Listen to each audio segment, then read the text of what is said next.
Hendrix Klaasen এটা কি করলেন? বিরাট কোহলির সহজ ক্যাচ ফেলে দিলেন, আর সেখানেই মূলত হেরে গেছে সানরাইজার্স হায়দ্রাবাদ।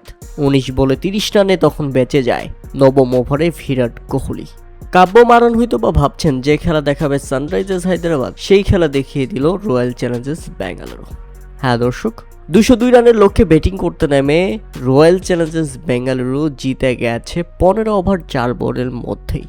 আপনি জানলে অবাক হবেন যে বিরাট কোহলি 16তম ওভারের প্রথম বলে ছক্কা, এরপর টানা 3 বলে 3টি 4 হাঁকান, অর্থাৎ 4 বলে 4 বাউন্ডারি, যার মধ্যে একটা ছক্কা এবং হ্যাট্রিক 4, আর সেখানেই জিতে গেছে রয়্যাল চ্যালেঞ্জার্স বেঙ্গালুরু। উল্লেখিত প্রথমে ব্যাটিং করতে নেমে শুরুতেই ব্যর্থ অভিষেক শর্মা, ব্যর্থ হয়েছেন ট্রেভিস হেড।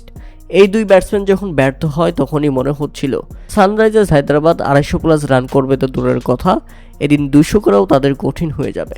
তবে ঈশান কিষান অধিনায়ক একাই খেলেছেন 38 বলে 80 রানের চোখ ধাঁধানো ইনিংস, যে কারণে শেষ পর্যন্ত তারা 201 রানের লড়ুক সংগ্রহ দাঁড় করায়। আর 200 রানের স্কোর আইপিএলে যে সামান্য, সেটা প্রমাণ করলো আরসিবি। প্রথমে ব্যাটিং করতে নেমে শুরু থেকেই জ্বলে ওঠেন বিরাট কোহলি। ফিলিপ সল্ট সুবিধা করতে না পারলে বিরাট কোহলি দারুণ সঙ্গ পান দেবদূত পার্টিকালের কাছ থেকে।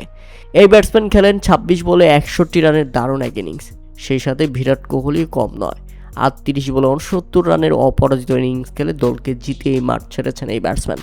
তাতে প্রথম ম্যাচে royal Challengers Bengaluru defending champion, তারা 6 উইকেটের বড় জয় তুলে নিয়ে এবারের আসর শুরু করলো, তাও আবার সানরাইজার্স হায়দ্রাবাদকে হারিয়ে।